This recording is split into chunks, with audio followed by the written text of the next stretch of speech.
کہ ایک بہت خطرناک مغالطہ مسلمانوں کو عام طور پر لگا ہوتا ہے اور ان کو پتہ بھی نہیں چل رہا ہوتا کہ وہ علماء کو بنا دلیل کے، بغیر کسی ایویڈنس کے، ان کی ہر بات پر سمعنا واتانا کرتے چلے جاتے ہیں۔ یہ حکم صرف اور صرف اللہ کے رسول کے لیے تھا۔ اگر آج کوئی مسلمان کسی بھی عالم کی بات پر دلیل مانگے بغیر آنکھیں بند کر کے یقین کر رہا ہے، گویا ایسے ہی ہے کہ اس نے اس کو نبی پاک صلی اللہ علیہ وسلم کے درجے پر رکھ دیا ہے۔ یہ اتنا بڑا مغالطہ ہے کہ یہ بعض اوقات جہالت، گمراہی، اور اگر دانستہ طور پر ضد میں کیا جائے تو یہ کفر کی طرف لے کر جا سکتا ہے۔ ہمارے ساتھ ایک کالر آئے ہیں، ان کو جناب لے لیتے ہیں ترتیب کے ساتھ۔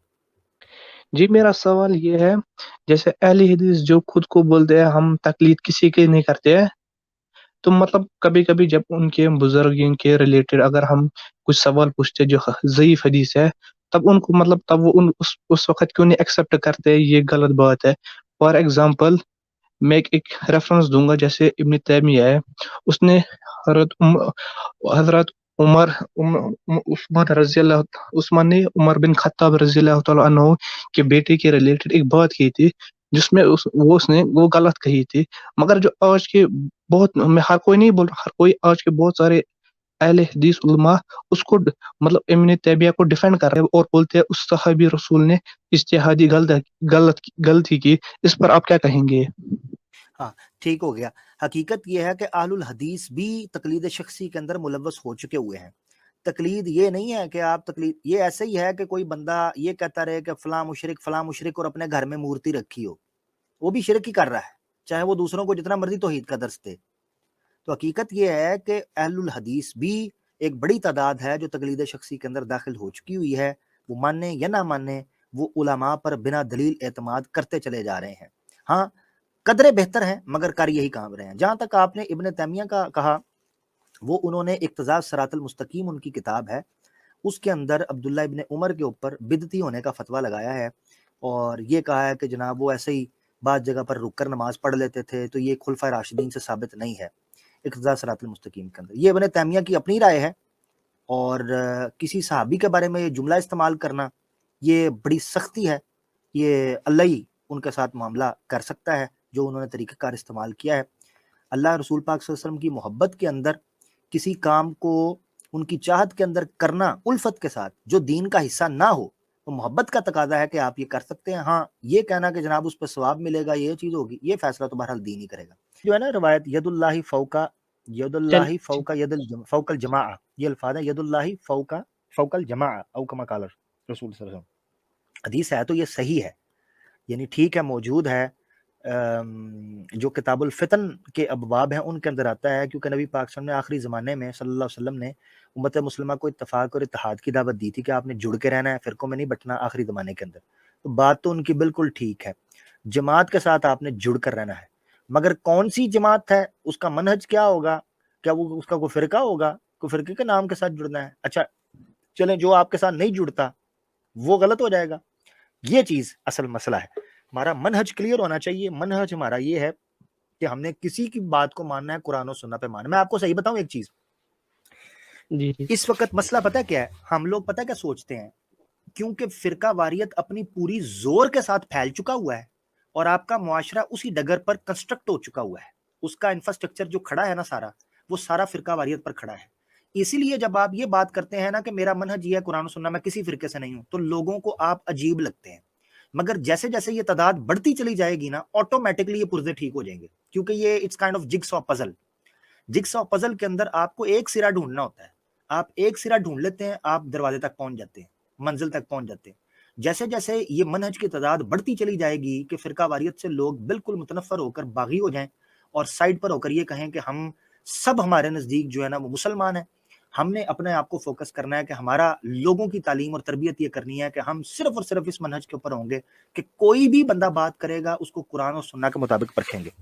ہماری سمجھ کے مطابق قرآن و سنت کا منہج جب بنتا چلا جائے گا، آپ دیکھیں گے کہ بہت بڑی چینج آئے گی اور دوبارہ اتفاق اور اتحاد پھیل جائے گا، تو یہ جماعت بن جائے گی ایک، ٹھیک ہے، اس وقت بن جائے گی جب آپ کے سب کا یہ منہج ہوگا۔ باقی آپ کا حدیث بیک گراؤنڈ ہے، آپ جس طرح مناسب سمجھتے ہیں بھائی، آپ ٹھیک سمجھتے ہیں کہ وہ کیوں جماعت کی بات کر رہے ہیں، کیوں نہیں کر رہے ہیں، واللہ عالم۔ ٹھیک ہو گیا جی۔ ہمارے ساتھ نعیم بھائی ہیں، ان کو لے لیتے ہیں ترتیب سے تاکہ سب کا ٹائم آتا رہے. نعیم بھائی جی. السلام علیکم رحمۃ اللہ وبرکاتہ. وعلیکم السلام پیارے بھائی, حکم. بھائی ایکچولی میں مجھے جاننا تھا, جیسے ابھی قصے کہانیاں ہم لوگ کے جو بریلی مسلک میں ملتے ہیں, ٹھیک ہے, ایسی کوئی قصے کہانیاں جو ہیں جو حدیثوں کی کتاب میں ملتے ہیں جو صحابہ کے دور میں؟ کیا مطلب کس سے کہانی ہے؟ مطلب جیسے ابھی خواجہ کس سے کہانیاں محی کیا جیسے مثلا یہ کہ کسی صحابی نے جناب زمین کھودی تو جناب ادھر بھی سونا تو ادھر بھی سونا تو ہوا میں چڑھ گئے اور جناب کشتی نکال لائے, اس طرح کے واقعات. ہاں اس طرح کے واقعے سب. بھائی اس طرح کے واقعات میرے علم میں تو نہیں ہے, اگر کہیں نکل آئے تو بڑی اچھی بات ہے. نہیں وہ کچھ ایسے واقعہ جیسے 3045 نمبر حدیث ہے صحیح بخاری میں, ایک صحابی تھے جو میں آج اپلوڈ بھی کیا تھا, آپ کو حدیث کے بارے میں بتایا تھا, شاید آپ پڑھے نہیں ہوں گے. تو وہ اس حدیث کو لے کے سہارا لے کے بولتے ہیں, تو ہم لوگ جب تنقید کرتے ہیں نا کہ ایسے تو صحابہ کے دور میں ملتے نہیں, آپ ایسے ایسے کہانیاں انہیں یہ بولتے ہیں بول کے نا, تو ان لوگ بولتے اچھا, ہیں آپ کی بات کہ آپ ٹھہرے, آپ کی بات گڑبڑ ہو رہی ہے, کسی کو بھی سمجھ نہیں آ رہی ہوگی, مجھے اس کو کلیئر کر لینے دیں. کون سا واقعہ اچھا وہ جی, پیش کرتے ہیں, کون سا واقعہ پیش کرتے ہیں صحابہ کا؟ وہ کوئی صحابی جو کوئی صحابی تھے, ان کو نا ان کو جنجیروں میں بندھے ہوئے تھے, تو ان کو انگور جو اللہ کی طرف سے انگور ملتے تھے کھانے کے لیے. حضرت تو خباب بن ارت, جی جی ٹھیک ہے, جی جی ہاں جی جی وہی صحیح ہے, وہ مجھے واقعہ مجھے پتا ہے, مجھے واقعہ پتا ہے اس چیز کا.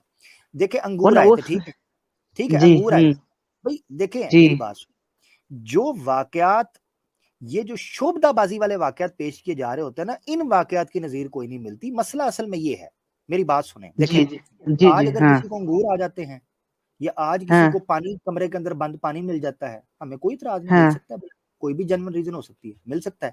مگر ایک بندہ کہنا جی شروع کر دے جی آج بابا جی اڑ رہے ہیں, تو بھائی کدھر ہیں, ذرا نظر تو ہے نا. یعنی ایسی چیز دیکھو میری بات, جتنا بڑا دعویٰ ہے اس کو اس طریقے سے جی واضح جی بھی تو کرے نا.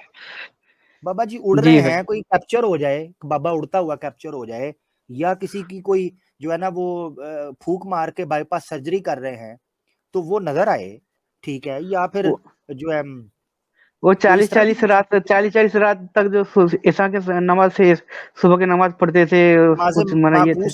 صلاۃ الماقوس پڑھتے ہیں کنویں کے جی اندر الٹا لٹک کے, صلاۃ الماقوس جسے کہتے ہیں, چلا کاٹتے ہیں, تو وہ کریں نا ذرا کیمرے کے سامنے کریں, ہم بھی تو دیکھیں نا کیا ہے.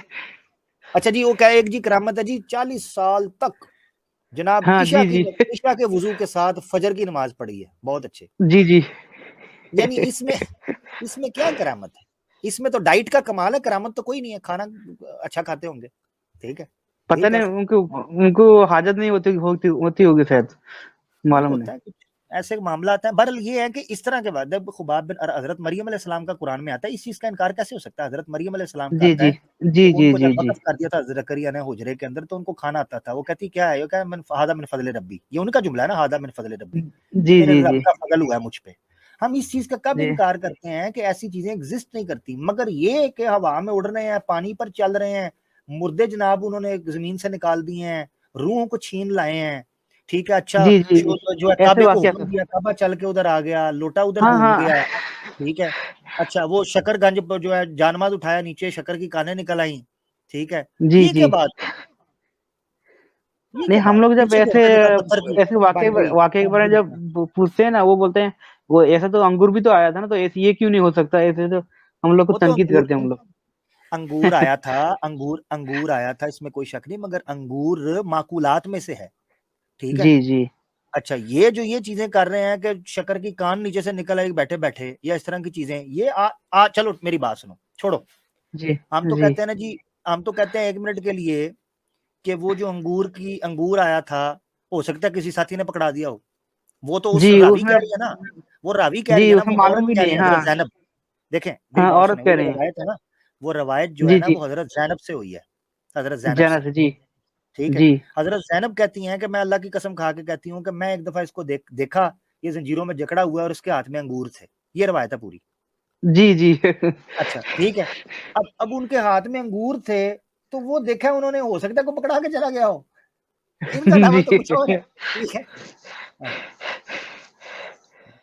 چلو ہم تو یہ بھی جی کہتے ہیں جی کہ فرشتے, اچھا چلو ہم تو صحابہ کرام تک. چلو میں تو جی کہہ دیتا ہوں, آپ نے بزرگوں کی بات کرنی ہے جو آج بزرگ ہیں یار, یا تو پھر کہو دیکھو میری بات سنو, آج جی ہم ان یعنی یہ عجیب بات نہیں ہے, کہتے ہیں آج ہم ان کو بتائیں کرامت دکھائیں, اور یہ کہتے ہیں جی وہ 1200 سال پہلے ہوئی تھی. او بھائی تم آج دکھاؤ. جی اچھا یہ ایسے ہی ہے کہ ایک ڈاکٹر جو ہے نا, ڈاکٹر وہ کہے جی کہ جناب میں نے کینسر کا علاج کیا اور بندہ بچا دیا ہے, جی تو اس کو ہم پوچھیں کہ یار یہ کینسر کا مریض ہے, اس کا علاج کر کے دکھاؤ, اس کو بچاؤ, تو وہ کہے یار وہ دیکھو فلاں بندے نے نہیں کینسر کا علاج کیا تھا, اس سے بھی تو بندہ بچا تھا نا, جی تم میرے علاج پہ شک جی کر رہے ہو. جی اس کو کہیں گے بھائی یہ مریض پڑا ہے, اس کو ٹھیک کر کے دکھاؤ, ڈرامے نہ کرو جی ڈاکٹر صاحب. ہاں تو وہ کہے جی وہ پیچھے بھی تو ایک ڈاکٹر نے ٹھیک کیا تھا نا. بھائی اس نے کیا تھا, اتنے سال پہلے کیا تھا, تمہارا دعویٰ کدھر ہے؟ دعویٰ تو تمہارا ہے.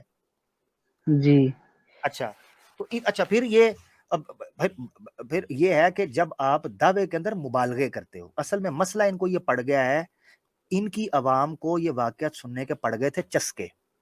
چسکے, ہاں اب جی اب ان کو پتا نہیں تھا کہ ان چسکوں کے چکر کے اندر ویڈیو بھی بن رہی ہے, جی ویڈیو بن رہی ہے. اب وہ ویڈیو یوٹیوب پہ بھی جائے گی, جب یوٹیوب جی پہ فیس بک پہ سوشل میڈیا پہ جائے گی تو بچے عقل سوال کرے گی کہ بابا جی ہے کہ ڈرامہ کر رہے ہو یا کہ ٹیٹو پارٹیاں نے. یعنی آپ مذہبی طور پر مذہبی مفلوج اور برین واش لوگوں کو تو یہ چونا لگا سکتے ہو, مگر آپ جی سوچ سمجھ کے سمجھنے والے لوگوں کو یہ چونا کیسے لگاؤ گے؟ اسی لیے تو آج ہم یہ جو ٹاپک پہ بات کر رہے ہیں, اس ٹاپک کو سننے کے بعد یہ چونا کیسے لگائیں گے مجھے بتائیں. جی نہیں آپ کا آج کا جو ٹاپک تھا بہت زبردست تھا, میرے علم میں بہت مطلب اضافہ ہوتا ہے, اس لیے تو میں کامیڈی بھی کیا تھا بیچ میں. ایسے ٹاپک ہمیشہ بہت رکھا شکریہ. کریں کیونکہ ہم بہت انشاء میں. لیکن عمران عامر بھائی اور ایک بات بولنا چاہتا تھا میں.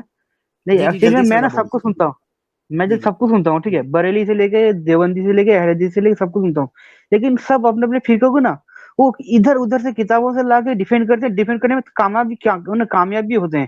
ادھر سے ادھر سے ہم کو پتہ بھی نہیں پڑتا وہ کون سی کتاب ہے. ہم کو تو پتا ہے صرف کتب ستہ کی کتاب معلوم ہے, اس کے بعد مصنف ابن صحیبہ سے لے کے مصنف امام احمد سے لے کے اس کے بعد ان کے کہاں سے کتاب لے کے آ جاتے ہیں, اس سے دیکھو یہ ثابت ہو گیا, ایسا جیسے کہ بدعت کے ٹھیک حوالے ہو سے گیا, ٹھیک, میں اور سمجھ گیا ٹھیک ہے. قبر میں مانگنے کے حوالے سے, وہ سب چیز ثابت کر دیتے ہیں. ٹھیک ہے چلو وہ سب جب ثابت کریں گے تو تب دیکھیں گے نا, جب روایتیں لے کے آئیں گے. آپ مجھے دکھانا نا کون کس جگہ پہ ثابت کر رہے ہیں. بہت شکریہ نعیم بھائی, ہمارے ساتھ رہیے گا. ہمارے ساتھ اور کالر ہیں, طیب بھائی ہمارے ساتھ ہیں. جی طیب بھائی مائک ان میوٹ کر لیں پیارے بھائی. السلام علیکم ورحمۃ اللہ. وعلیکم السلام سر. سر میں نے یہ بات کرنی تھی کہ نا یہ دو طرح کی باتیں کرتے ہیں. جب اس طرح یہ بات کرتے ہیں نا کہ یہ جو آپ نے ریفرنسز وغیرہ دکھائے اس طرح کی 153 نمبر آئی تھی یا 159 نمبر سورۃ آل عمران کی, یہ سورۃ انعام کی یا سورۃ آل عمران کی 103, تو وہ کہہ دیتے ہیں کہ آپ ایک نیا فرقہ بنانا چاہتے ہیں, فرقہ کی مذمت کرتے ہوئے فرقہ واریت کی, یا کبھی کہہ دیتے ہیں کہ خالی کتابوں سے کچھ نہیں ہوتا, تو آپ جن کی باتیں بیٹا سن کے آتے ہیں ان کے استاد ہی کوئی نہیں ہے آپ کی طرف کنایا کرتے ہوئے, تو پھر اس کا کیا حساب کتاب ہے؟ نہیں کیا مطلب, میں سمجھے ہی نہیں. ایک تو مجھے سمجھ آ گیا, دوسری بات کی سمجھ نہیں ہے, وہ میں آپ سے بعد میں کہتا ہوں. وہ جو دوسری بات آپ کہہ رہے ہیں نا کہ اس طرح تو نیا فرقہ بن جائے گا. دیکھیں جب نبی پاک صلی اللہ علیہ وسلم نے یا کوئی بھی مسلح یا کوئی بھی بندے نے کوئی بات کرتا ہے نا, لوگ یہی کہتے ہیں یہ تمہارے باؤ اجداد سے ہٹا رہا ہے. میں نے آپ کو آیت کیوں میں نے بنیاد بنائی تھی, میں نے علماء کو ڈیٹیل سے ڈسکس کرنے سے پہلے آباء و اجداد کو جس طریقے سے کٹر پنتھی سے پکڑا ہوا ہے لوگوں نے معاشرتی طور پر, اس کی بات کی تھی. اس لیے کہ سب سے پہلے یہ کہتے ہیں یہ تمہارے باؤ اجداد سے ہٹانے لگے, کوئی نئی چیز لے کے آئے ہیں, یہ بات کرتے ہیں. دیکھیں صاف طور پر قرآن میں لکھا ہوا ہے کہ کسی کا کوئی فرقہ نہیں ہونا چاہیے. اب کوئی بندہ یہ بات کر رہا ہے تو وہ کر کے کیسے فرقہ بنا رہا ہے؟ اس سے بڑا ڈرامہ ہی کوئی نہیں ہے کہ آپ ایک بندہ یہ کہہ رہا ہو کہ یار آپ نے کوئی فرقہ نہیں بنانا, اس کو آگے سے کہہ رہے ہیں تم بھی تو نیا فرقہ بنا رہے ہو. یار کوئی عقل نہ آتا مارو, ٹھیک ہے, مطلب بندے سوچنے کی بات ہے. تو وہ کیا یعنی ایسی وہ کیا بات کرے کہ آپ کو یقین ہو جائے کہ یہ فرقہ نہیں بن رہا. یعنی مثال کے طور پر اگر میں یہ بات کر رہا ہوں کہ آپ فرقے نہیں ہونے چاہیے, تو جو بندہ یہ اعتراض کرتا ہے میں اس سے کہوں گا کہ مجھے تم وہ الفاظ بتا دو جن الفاظ کے ساتھ میں اپنے مدعے کو بیان کروں تاکہ تمہیں ٹھنڈ پڑ جائے کہ یہ فرقہ نہیں بن رہا. بتاؤ کیسے کہوں, اس سے پوچھیں گے وہ بتاؤ, جواب ہی ہاں کوئی نہیں. جی نہیں جواب کوئی نہیں دیتے، وہ کہتے ہیں کہ نہیں ایسے نہیں ہوتا، یہ ہمیشہ سے سارے لوگ غلط ہیں، کہ آپ کو ہی صحیح ہاں بات یہ پتہ سارے چلی ہے۔ غلط ہیں، تو اسی کے اوپر زور ڈال رہا تھا نا، یہ میں نے سارا مقدمہ جو رکھا ہے کہ جو ہے نا وہ سارے غلط تھے، تو بھائی یہود و نصارہ کے سارے غلط تھے ہیں، وہ بھی تو یہی کہتے تھے، مشرکین مکہ بھی تو نبی پاک صلی اللہ علیہ وسلم کو یہی کہتے تھے کہ جی کیا ہمارے باپ دادا غلط تھے، میں نے آیتوں کا انبار لگایا یہاں پر اور ترجمہ کنز ایمان سے پیش کیا ہے، اپنی میری بات ہی نہیں کی۔ تو مقصد کہنے کا یہ ہے کہ جب وہ لوگ بھی یہ کہتے تھے، آپ لوگ بھی یعنی ہمارے لوگ بھی یہ کہہ رہے ہیں، تو فرق کیا ہے؟ اور پھر ایک مسلمان کا نظریہ کیا ہونا چاہیے؟ ہم یہ کب کہہ رہے ہیں کہ آپ جناب نمازیں چھوڑ دو، مسجد میں نہ جاؤ، یا ان سے سلام دعا نہ لو، یا ان کو کافر کہنا شروع کر دو، یہ تو مسئلہ ہی نہیں ہو رہا، مسئلہ ہو رہا ہے اپنے کانسیپٹ ٹھیک کرنے کا، جدھر ہیں جہاں ہیں، جدھر جو جہاں ہے کی بنیاد کے اوپر اپنے کانسیپٹ ٹھیک کر لے کہ میں نے آج کے بعد اس چیز کو ہی ٹھیک ماننا ہے جو قرآن و سنت سے ثابت ہو، سمپل ایز اٹ از۔ میں نے اسی لیے آپ سے پہلے جو ابو بکر بھائی آئے تھے، میں نے کہا تھا کہ یہ جو جماعت کی بات کرتے ہیں نا کہ ایک جماعت ہونی چاہیے، ید اللہ فوق الجماع، تو میں نے آپ کو کہا آہستہ آہستہ آپ دیکھیں گے کہ ایک بڑی تعداد ایسے لوگوں کی اکٹھی ہو جائے گی جو بالکل فرقہ واریت سے باہر ہوں گے، رہے آپ کے اندر کے رہے ہوں گے، مگر ایک بڑی تعداد مسجدوں کے اندر آپ کو نظر، آپ کے معاشرے کے اندر، سوسائٹی کے اندر نظر آنا شروع ہو جائے گی، آہستہ آہستہ آہستہ آہستہ آپ کو اس کے اوپر کام کرنا ہے، خود بخود انہی لوگوں کے اندر تبدیلی آئے گی۔ یہ نہیں بات ہونی کہ ان کی مسجدیں گراؤ، ان کے مدارس گراؤ، ان کے نصاب مٹاؤ، یہ نہیں، ان کے اندر تبدیلی آئے گی، وقت لگے گا، یہ بات ہے۔ اب آ جائے دوسری بات کے اوپر کہ جی وہ کہتے ہیں، پتہ نہیں آپ نے کیا کہا کہ وہ ریفر کرتے ہیں جی ان کو بے استاد ہے، کوئی استاد ہی نہیں ہے، ایسے کہا ہے کسی نے؟ ہاں جی اس طرح ہی یہ کس کہتے کے ہیں، بارے میں کہا ہے؟ یہ مطلب جو بھی بات اس طرح کرے نا کہ جیسے یہ جو فرقے والے ہیں یہ تو اس طرح کی بات کرتے نہیں ہے کہ فرقوں کا نام نہیں ہونا چاہیے، یہ وہ صرف ہاں یہ نہیں مسلمان نا کا ہونا کرتے، چاہیے ہاں جی۔ کیونکہ انہوں نے بنائی ہیں اور دکانیں، یعنی میری بات سنیں، کوئی وکیل تو کبھی بھی نہیں کہے گا کہ جرم ختم ہو جائے، کرائم لیس سوسائٹی ہو، اگر جرم ختم ہو گیا تو وکیل کہاں سے کمائے گا؟ وہ تو کہے گا جرم ہونا چاہیے، ٹھیک ہے جی۔ تو مقصد کہنے کا یہ تو کبھی بھی نہیں کہیں گے کہ پھر اسی لیے تو جھوٹی روایت بناتی ہوئی میں نے آخر میں اسی لیے اس کو جڑ سے اکھاڑا ہے کہ جس بنیاد کے اوپر یہ کرتے ہیں کہ ہماری امت میں اختلاف جو ہے رحمت ہے، روایتی ثابت نہیں ہے، جھوٹ ہے۔ اچھا اب آپ کہہ رہے ہیں جی وہ کہتے ہیں جی بے استادہ، بھائی مجھے یہ کہہ ہی نہیں سکتے، میرے تو بڑے استاد ہیں، میں نے کب کہا میرے استاد نہیں؟ میرے تو استاد ہیں، بہت زیادہ استاد ہیں، اگر کسی کو کوئی شک ہے تو کوئی پراپر جب مجھ سے بات کرنے کے لیے آئے گا میں اس کو بتا دوں گا میرے استاد کون ہے، میں تو کبھی کہا ہی نہیں میرے استاد نہیں ہے، استاد تو ہیں۔ اور دوسری بات ہے یہ اصل مسئلہ ان کو یہ ہے کہ یہ مدرسے کے نہیں پڑھے ہوئے، یہ ہمارے مدرسے کے نہیں، مجھے بتائیں کون سے مدرسے تھے؟ امام حنیفہ کون سے مدرسے سے پڑھے تھے؟ امام مالک کون سے مدرسے کے فارغ تھے؟ امام شافعی کون سے مدرسے کے فارغ تھے؟ یہ بڑے بڑے ائمہ جو ہیں کس مدرسے کے یہ فارغ تھے؟ چلو صحابہ کرام کون سے مدرسے کے فارغ تھے؟ اصحاب صفہ کے تو 60-70 لوگ تھے، ابن تیمیہ نے لکھا ہے، زیادہ زیادہ 60-70-80 کا سرکل چلتا رہتا تھا، کیونکہ مسافر وہاں آ کر چبوترے پر رکتے تھے، جب ان کی حالت ٹھیک ہوتی تھی وہ چلے جاتے تھے پڑھ لکھ کے، وہ ہاسٹل تھا، باقی تو کسی مدرسے میں نہیں گئے۔ تو اس کا مقصد یہ ہے کہ مدرسہ مقصد نہیں ہے، آپ کے کانسیپٹ ٹھیک ہونا مقصد ہے۔ اگر آپ کے کانسیپٹ قرآن و حدیث کے مطابق ہیں، you O any not a single thing کہ آپ کو جو ہے نا وہ پگڑی داڑھی اور یہ چیزیں باندھ کے جناب عالم دین بننا چاہیے۔ اس پر بھی میں نے پہلے بحث کر دی کہ آپ ڈگری کی بات کرتے ہیں تو بتاؤ کس مدرسے سے پڑھنا ہے؟ دیوبندی سے پڑھو گے تو بریلوی نہیں مانتے، وہابی نہیں مانتے، شیعہ نہیں مانتے، ادھر سے پڑھ لو گے یہ نہیں مانتے، تو پھر منوانا کس کو ہے؟ اس طرح تو 6 سال میں بریلویوں میں پڑھوں گا، 6 سال دیوبندیوں میں پڑھوں گا، 7 سال میں وہابیوں میں پڑھوں گا، 10-12 سال میں شیعوں میں پڑھوں گا، میں تو قبر میں پہنچ جاؤں گا، تمہارے نزدیک تو میں عالم تب بھی نہیں بنوں گا، تو میں بیڑا میں چھنکنا بجانے آیا ہوں اس دنیا کے اندر۔ اللہ کے رسول کہتے ہیں کہ ایک حدیث پہنچے آگے پہنچاؤ، یہ تو بیڑا گرک ہو گیا، 60-70 سال تو مجھے پڑھنے میں لگ جائیں گے، میں اسی جانے لگا رہوں گا، اور اس کے بعد بھی نکل کر پہلے والی میری سندیں کینسل ہو جائیں گی، جہاں سے آخری پڑھا ہوں گا وہ کہیں گے تو مسلمان ہے، باقی سارے کافر کہہ رہے ہوں گے، میرا تو لگ گیا نا بیڑا گرک۔ یعنی صحیح بریلویوں ہے۔ سے پڑھ کر بریلوی بن گیا، جب دیوبندیوں میں گیا انہوں نے میری سند کینسل کر دی، اپنے فرقے سے خارج کر دیا، یہ بریلوی نہیں ہے، اور اخبار میں بھی دے دیا، اور وہ دیوبندی بن گیا۔ ادھر سے نکلا وہابیوں میں گیا، میری پچھلی سند کینسل، وہابیوں سے نکل کے شیعوں میں گیا، پچھلی سند کینسل، میں اسی جانے لگا رہوں گا۔ آپ کو ان فرقوں کے رنج راضی کرتے کرتے ہم لوگ مر جائیں گے کیا؟ مگر یہ تو راضی نہیں ہونے کے، ایک اللہ کو راضی کرو، سمپل، صحیح ہے صحیح ہے۔ عامر ٹھیک ہے۔ بھائی جب یہ بات اس طرح کی بات کرتے ہیں نا کہ وہ ائمہ کہاں سے پڑھے تھے، تو وہ کہتے تھے کہ آپ مطلب یہ پینٹ شرٹ پہننے والے اور جینز والے آپ ائمہ کی آپ نے نقل کرنی ہے، آپ ان کے لیول کے ہو، وہ اس طرح کی آگے سے باتیں کرنی شروع کر دیتے ہیں۔ اچھا تو وہ نہیں وہ شلوار قمیض پہنتے تھے، امام ابو حنیفہ نے کوئی جنید جمشید ڈاٹ کا یا گل احمد کے کرتے پہنے ہوئے تھے؟ ہاں جی، یا بتائیں گل احمد کے کرتے پہنتے تھے، جنید جمشید کے پہنتے تھے، یا نشات لینن کے پہنتے تھے؟ وہ بھائی دھوتی، وہ دو کپڑا تہمت ہوتی تھی، دو جوڑے، ڈریس کا کیا ہے؟ بھائی سمجھ نہیں آتی۔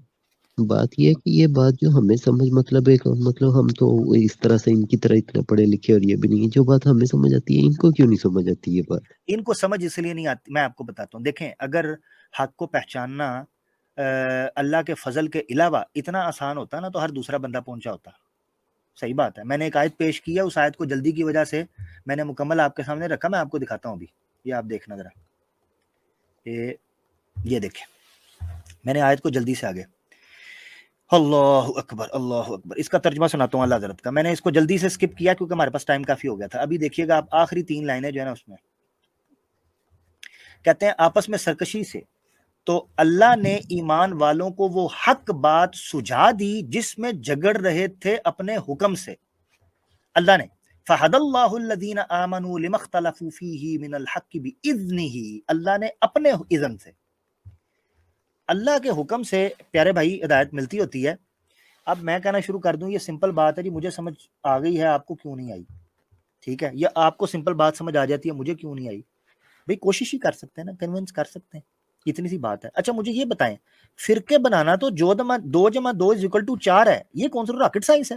چلو ذرا آپ اختلاف کر لو جی، مجھے سمجھ نہیں آ رہی کہ رفع الیدین کروں یا نہ کروں، مجھے سمجھ نہیں آ رہی کہ ہاتھ جو ہے نا وہ ناف پہ بندوں یا سینے پہ بندوں، مجھے سمجھ نہیں آ رہی ٹوپی کے بغیر نماز، کیونکہ دونوں علماء ہیں۔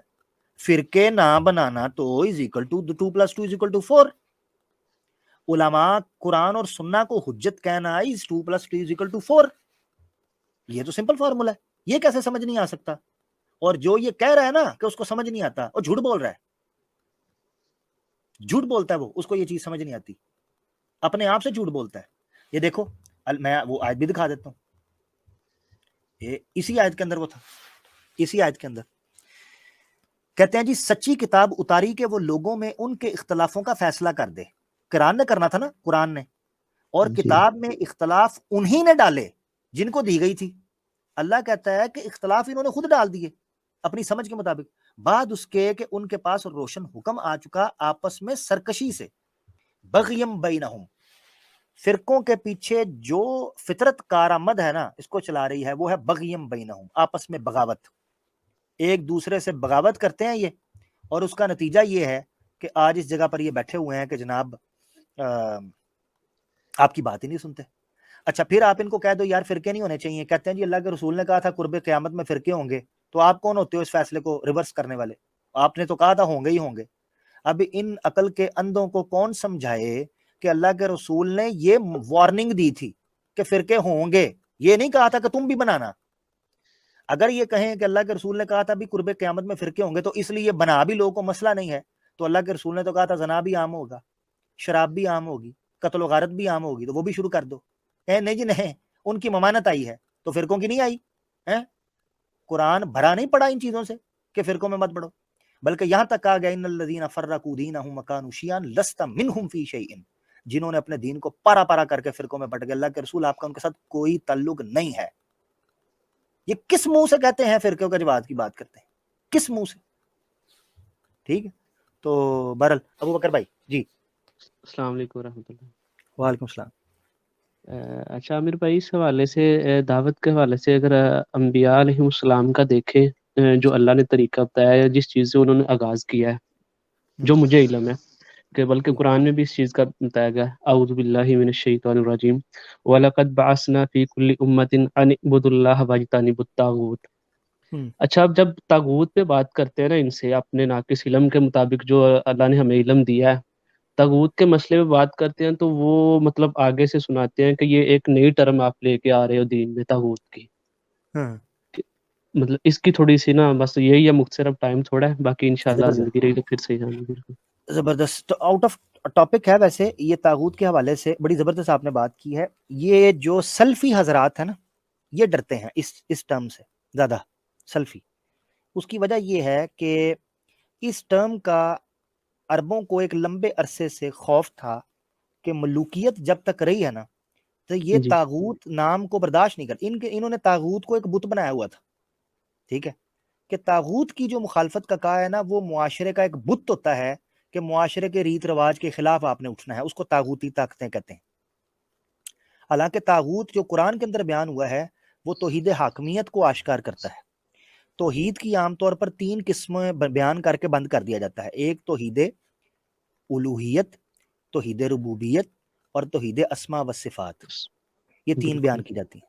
جبکہ ایک بڑی توحید ہے جس کو توحید حاکمیت کہتے ہیں. یہ ان سے کنی کتراتے ہیں. کیوں کتراتے ہیں؟ کیونکہ جن لوگوں نے توحید حاکمیت پر بولا ہے عام طور پر ان پر تکفیری ہونے کا فتویٰ لگا ہے. جیسے اخوان المسلمین ہیں یا مودودی صاحب وغیرہ نے بولا ہے تھوڑا سا, تو ان پر فتویٰ لگ جاتا ہے کہ جناب یہ جو ہے نا کوئی, یا اسامہ بولتا تھا, اسامہ بن لادن, ٹھیک ہے, جی جو ہے وہ عبداللہ اعظام بولتے تھے, ابو بکر بغدادی بولتا تھا, ٹھیک ہے, سید قطب صاحب بولتے تھے, اور میں نام لیتا چلا جاؤں. یعنی وہ لوگ جو پولیٹیکل اپروچ رکھتے تھے, اسلامک پولیٹیکل اپروچ کی بات کرتے تھے. حالانکہ توحید حاکمیت جو ہے وہ جب تاغوت کے کانٹیکس میں ہم اس پر بات کرتے ہیں تو صاف طور پر قرآن کے اندر آیت ملتی ہے کہ لا یشرک فی حکمہ احدا, کہ ہم اس کی حاکمیت میں بھی کسی کو شریک نہیں ٹھہراتے. سورہ اسراء کے اندر ہے, اس کی حاکمیت کے اندر بھی. تاغوتی جو نظام ہے وہ یہ ہوتا ہے کہ آپ حلال و حرام اور معاشرے میں جو سرپرستی ہے اس کا سارا ذمہ جو ہے وہ انسانوں کے حوالے کر دو. یعنی مین میڈ سسٹم کے حوالے کر دو. یعنی انسانوں کو اپنا آقا اور اپنا خدا بنا لو سیاسی اور ریاستی سطح کے اوپر. یہ سب سے بڑا نقصان اس سے ہوتا ہے. بہرحال یہ اس میں ڈیٹیل میں انشاءاللہ کبھی کریں گے. یہ کہہ دیتے ہیں کہ جی تاغوت کو نہیں ٹائم ہے, قرآن کے جی اندر آیا تاغوت. معذرت قطع کلامی کے عامر بھائی کہ اس ٹاپک کو ضرور اپنے ریمائنڈر میں رکھیے گا, کیونکہ حاکمیت کی بات کریں نا تو پھر بالکل بہت زیادہ آگے سے جو ہے نا ریزسٹنس دیتے ہیں یہ, خاص طور پہ مطلب انڈو پاک کے جو اہل حدیث جو ہیں. پاور, اس کی وجہ یہ ہے کہ جو رائٹ ونگ کے لوگ ہیں نا وہ تو کبھی بھی نہیں پسند کریں گے اس بات کو.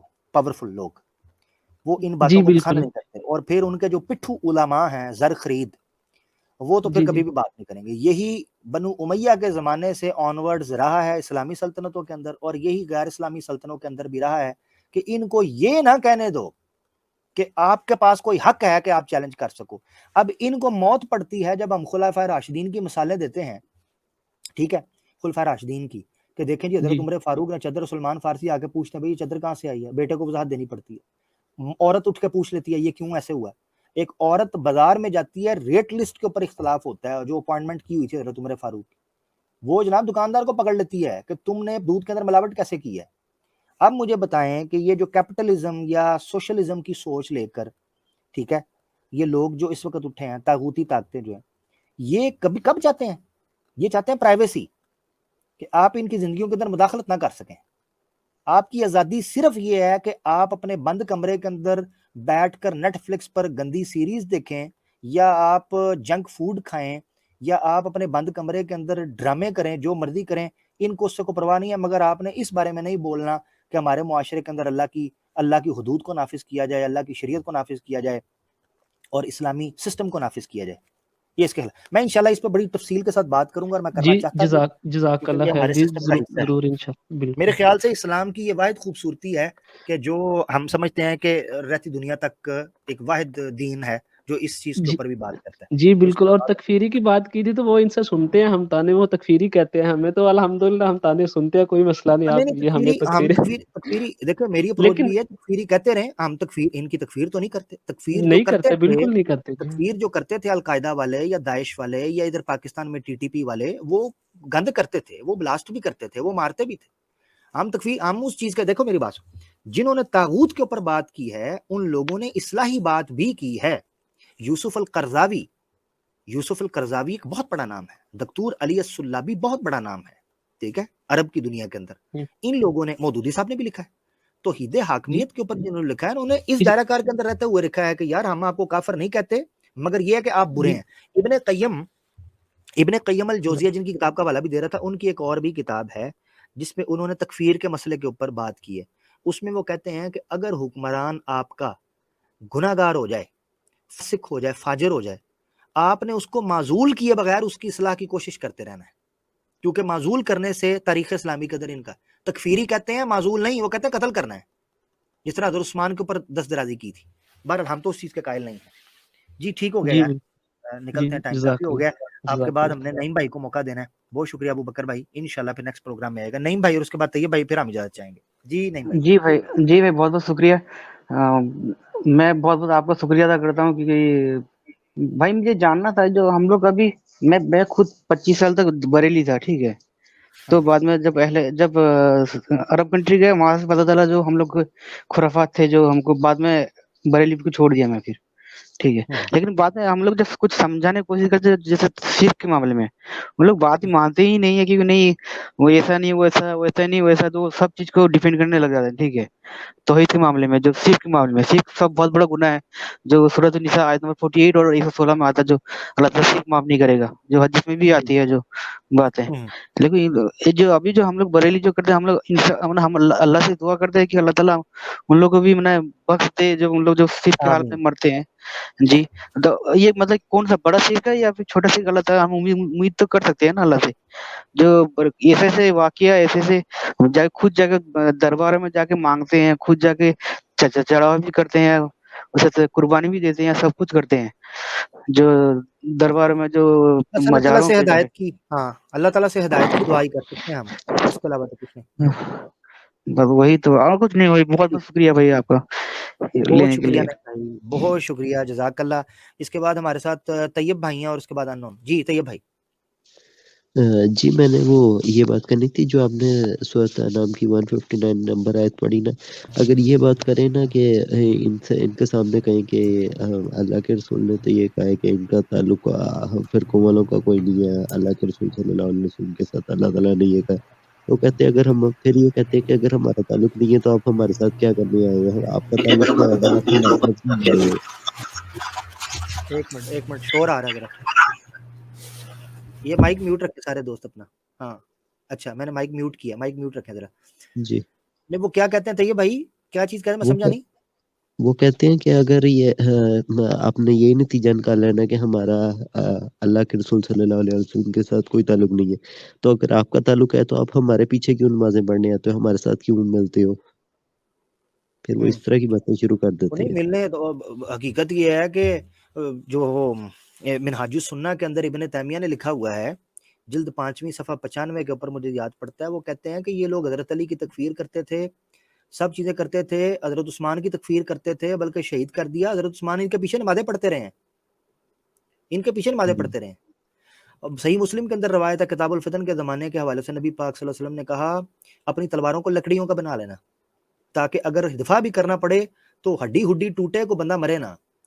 ایک روایت میں پڑھا تھا سنن نبی داؤد کے اندر کہ حضرت علی جب جنگ صفین کے حوالے سے کچھ لوگوں سے ملنے کے لیے آئے، کیونکہ سائڈ پالیٹکس ہو رہی تھی، تو وہ پالیٹکس کے حوالے سے جب میٹنگ کرنے کے لیے آئے تو ایک بندے سے ملے، اس نے اپنی لکڑی کی تلوار نکال کر کہی کہ علی میں اس کے ساتھ جا سکتا ہوں. انہوں نے کہا یہ کیا؟ انہوں نے کہا اللہ کے رسول کو میں نے سنا تھا کہ ایک زمانہ آئے گا جب مسلمان آپس میں بھڑ جائیں گے، تو تم اس طریقے سے رہنا، بچانا، آپس میں اختلاف نہ کرنا. تو آج تو وہ سسٹم ہی نہیں ہے، ہمیں یہ دھکیل ہی نہیں سکتے. اگر کہتے ہیں کہتے رہیں، آپ کا کام ہے جڑ کے رہنا. دیکھو اللہ کے رسول پاک صلی اللہ علیہ وسلم کی ایک روایت ہے کہ ایک شخص آیا، وہ آ کے کہتا ہے اللہ کے رسول میں اپنے جو رشتہ دار ہیں ان سے اتنی محبت کرتا ہوں، اتنی چاہت کرتا ہوں، وہ پھر مجھے شرمندہ کرتے ہیں، مجھے دکھ پہنچاتے ہیں، مجھے ذلیل کرتے ہیں، مجھے باتیں سناتے ہیں. اللہ کے رسول نے کہا یہی چیز جب تک تو برداشت کرتا رہے گا، یہ چیز ان کو شرمندہ کرتی رہے گی اور تیرے درجے بلند ہوتے رہیں گے. اللہ کے رسول کو ایسا شخص پسند تھا جو معاشرے میں رہ کر اس کی مشکلوں کا سامنا کرے، آبسٹیکلز کو فیس کرے، رادر دین جو بندہ ہے سوسائٹی سے بھاگ جائے. ان کو وہ پسند نہیں کرتے تھے. تو ہمیں فیس کرنا ہے چیزوں کو. دیکھو اتفاق اور اتحاد کرنا آسان بات ہے، میں یہ بات کر رہا ہوں نا تو لوگ مجھے پہ فتوے لگ رہے ہیں. کوئی مجھے کہہ رہا ہے دیکھو جی یہ بھی قادیانی ہو گیا ہے، کوئی مجھے کہہ رہا ہے جی یہ فرقوں کے خلاف، یہ علماء کے توہین کر رہا ہے، یہ فلانا کر رہا ہے، فلانا کر رہا ہے، اس نے باتیں کی، سب کہہ رہے ہیں. تو اس طرح تو کام نہیں ہوگا. جب آپ نے دعوت دینی ہے سچ، وہ ایک میکسیکن پروورب ہے، وہ کہتے ہیں they want me to kill someone without looking rude. جب آپ نے گند صاف کرنا ہے تو آپ روڈ لگو گے نا، آپ کو لوگ کہیں گے بڑا بدتمیز ہے، بڑا یہ ہے، آپ کو بولنا تو ہے کچھ نہ کچھ. خیر طیب بھائی یار بہت ٹائم ہو گیا، ہمارے ساتھ عبد القادر بھائی بھی آئے ہوئے ہیں، اجازت آپ سے لیتے ہیں. ٹھیک ہو گیا طیب بھائی؟ اوکے بہت شکریہ. انون بھائی آپ چونکہ پہلے آ چکے ہیں، عبد القادر بھائی کو موقع دیتے ہیں، آپ کو اینڈ میں لے لیں گے. جی عبد القادر صاحب بہت لیٹ آئے ہیں. عبد القادر صاحب آپ سٹارٹ میں آتے جب پروگرام ختم ہوا ہے، تو آپ بہت لیٹ آئے ہو یار. جی السلام علیکم، آواز آ رہی ہے؟ جی جی آ رہی ہے. وعلیکم السلام. عامر حق بھائی معذرت کے ساتھ میں آیا تھا شروع میں، لیکن میرا ایک زوم میٹنگ تھا آج، تو وہ 2 گھنٹے کا میٹنگ تھا، تو میں حیران تھا کہ ابھی تک آپ کا اسٹریم چل رہا تھا اس کے بعد بھی. ہاں اچھی لمبا بات ہو ہے. گیا. یس تو لمبا ہو اچھا آپ کا بڑا اچھا موضوع ہے آج علماء کے حوالے سے. تو میں بھی سمجھتا ہوں کہ آج کے زمانے میں علماء کرپٹ ہو گئے ہیں اکثر، اور اس کا وجہ میں سمجھتا ہوں کہ پیسہ ہے. پیسہ. جب آپ پیسے کو ریلیجن کے اندر داخل کرتے ہیں تو یہ کرپشن کا جڑ ہے. مثلا آپ مسجد میں جاتے ہیں، جو ہمارا پیش امام ہوتا ہے وہ سیلریڈ ہوتا ہے، وہ تنخواہ دار ہے. تو اس کا سلوشن کیا ہے؟ میں سمجھتا ہوں سلوشن یہ ہے کہ علماء کوئی جاب نہیں ہونا چاہیے، یہ ایک کریئر ہونا چاہیے کہ انسان کا اپنا جاب ہوتا ہے، وہ اپنا محنت مزدوری کرتا ہے، اور سائڈ پر جو ہے وہ دین کا تعلیم بھی دیتا ہے، مسجد میں وہ امامت کرواتا ہے یا بچوں کو قرآن پڑھاتا ہے. یہ جاب نہیں ہونا چاہیے کہ یہ اس سے پیسے ملتا ہے. دین یہ شرعی مسئلہ ہے کیا کہ مثلا یہ ایک حدیث بھی آپ جانتے ہیں کہ حضور نبی کریم صلی اللہ علیہ وسلم نے فرمایا کہ وہ مؤذن مقرر کرے جو تنخواہ نہیں لیتا اذان دینے کے لیے. یہ ایک مسئلہ اس کی ایک بنیاد ہے.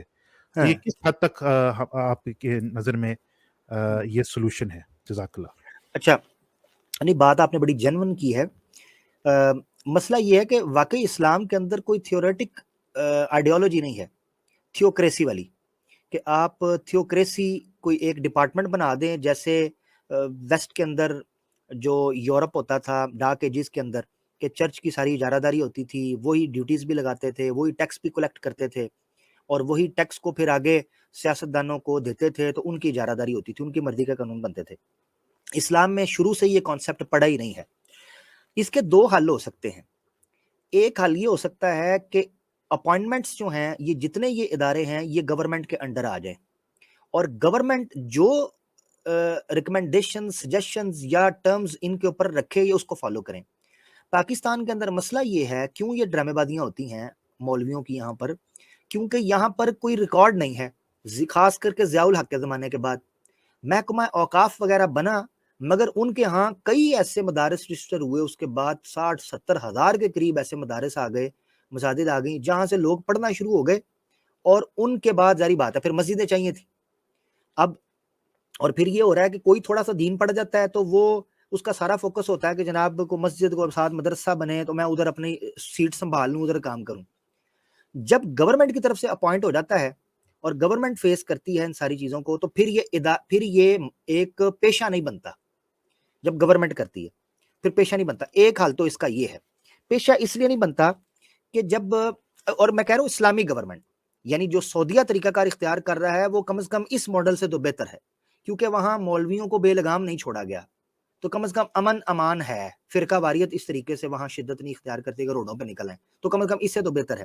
مگر اگر پراپر اسلامک اسٹیٹ ہوگی تو وہ پھر اس کو سپورٹ بھی کر سکتی ہے. دوسرا طریقہ کیا ہے جو جنون طریقہ ہے اسلام کا؟ وہ جنون طریقہ یہ ہے کہ جس طرح آپ نے کہا کہ یہ وہ کام ہے جو ہر انسان، نماز ہر مسلمان پہ فرض ہے، پڑھنی بھی اور پڑھانی بھی. یعنی جو نماز پڑھ رہا ہے نا، وہ فرض ہے نا، وہ آگے کھڑے ہو کے پڑھانی ہے اس نے. اچھا نکاح وہ خود پڑھا سکتا ہے، جنازہ وہ خود پڑھا سکتا ہے، غسل وہ خود دے سکتا ہے، اس طرح کے معاملات وہ خود کر سکتا ہے. جب وہ یہ چیزیں خود کرنا شروع کر دے گا ہر مسلمان، تو یہ ضرورت ختم ہو جائے گی. میں آپ کو اس کی مثال دیتا ہوں عبد القادر صاحب. میری نانی کی ڈیتھ ہوئی، ٹھیک ہے، میری نانی کی ڈیتھ ہوئی تو میری جو سسٹرز ہیں، میری والدہ ہیں، انہوں نے غسل وغیرہ دیا، اور ساتھ ایک لیڈیز جو اسلامک تھی وہ مل گئی، انہوں نے گائیڈ کیا غسل وغیرہ دے کر. جب وہ جو ہے وہ جنازے کے لیے ریڈی ہوئی جنازہ پڑھانے کے لیے، تو میں نے حضرت مولوی صاحب کو نا پہلے کہہ دیا ہوا تھا، میں نے کہا میری نانی ہے تو جنازہ ان کا میں نے پڑھانا ہے، میں نے ایسے کہا.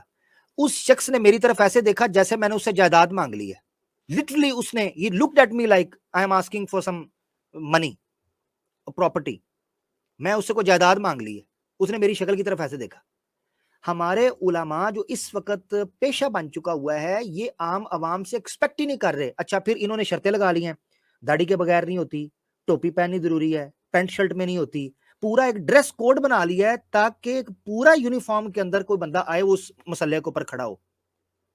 نہ داڑھی منڈے کو یہ نماز پڑھانے دیں گے, نہ بغیر ٹوپی کا پڑھانے دیں گے, نہ یہ پینٹ شرٹ میں پڑھانے دیں گے. یہ پابندیاں لگا دی گئی ہیں تاکہ اتنے فلٹر لگا دیے جائیں کہ سوائے مولوی کے اور کو پڑھا نہ سکے. اذان کے لیے بھی یہ کوشش کرتے ہیں کہ اپنے پسند کا بندہ ہو اس کو اذان دینے دیں. اس وجہ سے یہ چیز مشکل ہو جاتی ہے عبد القادر صاحب کہ عام عوام جو ہے وہ اس تک رسائی حاصل نہیں. جس طرح عوام کو آپ ایجوکیٹ کر دو گے کہ وہ اپنے کام خود کرے, ان کی اہمیت ختم ہو جائے گی. آپ نے عبد القادر صاحب کئی دفعہ یہ جملہ سنا ہوگا کیونکہ آپ بھی مولویوں کو بڑا سنتے ہو. مولویوں پہ تنقید کر رہے ہو نا تو وہ پتہ کیا کہتے ہیں, اور تمہارے کان میں اذان کس نے دی تھی, تمہارے ماں باپ کا نکاح کس نے پڑھایا تھا, تم مرو گے تو کیا جنازہ نہیں پڑھوانا تم نے ہیں, تمہاری سنتیں کس نے کروائیں, ہاں جی, تم نے قرآن نہیں پڑھا ہوا مول. یعنی وہ چھوٹے چھوٹے موقع جن موقعوں کو انہوں نے کاروبار بنا دیا ہوا ہے, رسوم و رواج کو, نکاح کو, وفات کو, پیدائش کے وقت اذان کو, ان چیزوں کو, اس کو یہ ایک کارڈ کے طور پر استعمال کرتے ہیں کہ جی دیکھو یہ کام تم نے کروانے نہیں اپنی اولاد کے, نکاح نہیں پڑھوانے, تو ہماری ضرورت ہے تمہیں. اگر آگے سے لوگ یہ کہنا شروع کر دیں کہ سانو تہاڈی لوڑ کوئی نہیں, اسی آپ کر لیں گے, سانو آپ آندا ہے, ہم خود کر سکتے ہیں, ان کا منہ بند ہو جائے گا اور ان کی ویلیو کم ہو جائے گی. جب ان کی ویلیو کم ہوگی اور چندہ نہیں بنے گا, کھانے کو پیسہ نہیں ملے گا, تو عبد القادر صاحب یہ باہر نکل کے نوکری کریں گے, بلیو می, یہ جاب کریں گے.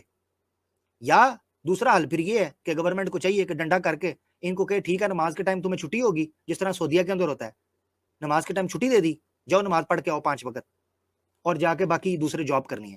آپ کو کوئی بھی, آپ سعودیہ کی کسی مسجد کے اندر چلے جاؤ, نماز کا ٹائم نہیں ہوتا, آپ کو مسجد خالی نظر آتی ہے. کوئی مولوی اپنا پیٹ پھیلا کے, ٹانگیں پھیلا کے, اس کا ناڑا نہیں لٹک رہا ہوتا کہ وہ ادھر سویا ہو مسجد کے اندر, وہ مسافر ہو تو سویا ہو. ورنہ ہمارے مولوی تو مسجد سے باہر ہی نہیں نکلتے. اوپر یہ پورشن لے لیتے ہیں, ادھر ہی بچوں کو بھی لے آتے ہیں, بیوی بھی لے آتے ہیں, دوسری بیوی دوسری مسجد میں ہوتی ہے, تیسری بیوی پیچھے گاؤں میں ہوتی ہے, 6 7 ان کے بچے ہوتے ہیں, اور جناب چندوں پر یہ پال رہے ہیں. غریب بندہ بجلی کا بل نہیں دے سکتا, بچوں کی فیس نہیں دے سکتا, راشن نہیں ڈال سکتا, اور جناب یہ 3 4 گھر چلا رہے ہوتے ہیں ماشاءاللہ. مقصد کہنے کا یہ ہے کہ ان کو عادت ڈالنی پڑے گی, ورنہ یہ ہمارے سروں پر سوار رہیں گے. بات بہت لمبی ہو گئی ہے اور 3 گھنٹے ہونے والے ہیں. یار عبد القادر صاحب آپ آخری بات کر لیں, پھر میں اجازت دوں گا. یہ 3 گھنٹے ہو گئے ہیں. نہیں, صرف آخری بات یہ کہ آپ نے ابھی جو ایک سلوشن بتایا ہے کہ گورنمنٹ خود ان چیزوں کو سنبھالے, اس پر میرا ایک شبہ ہے یا ایک اعتراض ہے کہ آپ کو پتہ ہے کہ مسلمان کا ایک زمانے میں سب سے جو پریسٹیجیس یونیورسٹی تھا جامعۃ الازہر جو مصر میں ہے, کہا جاتا تھا کہ یہ اہل سنت والجماعت کا سب سے بڑا ادارہ ہے, علمی تعلیمی ادارہ ہے. لیکن وہ 19 سینچری میں ایک حکمران تھا محمد علی اس کا نام, اس نے اس کو نیشنلائز کیا تھا. جیسے نیشنلائز کیا تھا آپ دیکھ رہے ہیں کہ یہ جو ادارہ ہے یہ اب انوویٹو نہیں ہے. اب جو وہ پروڈکشن کر رہا ہے, جو وہ کریٹیوٹی, وہ ختم ہو چکا ہے. اور ایک بیسیکلی ایک مطلب ایک تھرڈ ریٹ انسٹیٹیوشن ہے, آپ یہ کہہ سکتے ہیں. تو میں سمجھتا ہوں کہ پرائیویٹائزیشن میں ہی ہمارا اس میں حل ہے کہ اگر آپ دین کو نیشنلائز کریں گے. یا اس بس کیا میرا آخری پوائنٹ تھا, آپ بات کریں. جی ٹھیک ہے, بس اختتام کرتے ہیں. میں آپ کی بات سمجھ گیا ہوں. اصل میں 2 مختلف چیزیں ہیں اپنا عبد القادر صاحب. ایک ہے انسٹیٹیوشنز کا پرائیویٹائزیشن اور نیشنلائزیشن, ان کو کرنا, نیشنلائز کرنا اور پرائیویٹائز کرنا, یہ دونوں چیزوں میں فرق ہے. ایک ہے ایک ایسی چیز کو گورنمنٹ کے انڈر لے کر آنا جو چیز بگڑی ہوئی ہے, اس کی حالت بگڑی ہے.